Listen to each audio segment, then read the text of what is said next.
అందరికీ నమస్కారం అండి.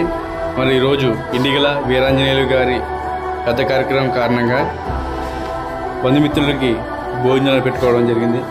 అదేవిధంగా 100 మందికి భోజనాలు మిగిలిపోవడంతో ఇండిగల ప్రసాద్ గారు మా జానీ భాషా సేవ ట్రస్ట్కి ఫోన్ చేసి 100 మందికి సరిపడా భోజనాలు మిగిలిపోయినాయి అని చెప్పడంతో తక్షణమే మా వెహికల్ అక్కడికి వెళ్ళి అక్కడున్న భోజనాలన్నీ కూడా పార్సిల్ చేసుకుని అమలాపురంలో పలు ప్రాంతాల్లో పంచిపెట్టడం జరిగింది. ఏ కార్యక్రమంలో కానీ ఇతర కార్యక్రమంలో కానీ ఎక్కడైనా సరే భోజనాలు మిగిలిపోతే కనుక మీరు పడేయకుండా మా జానీ భాషా సేవ ట్రస్ట్కి ఫోన్ చేస్తే కనుక తక్షణమే మా వెహికల్ అక్కడికి వచ్చి భోజనాలు అనేవి కూడా పార్సిల్ చేసుకుని పేద ప్రజలకి పంచిపెట్టడం జరుగుతుంది. జై హింద్.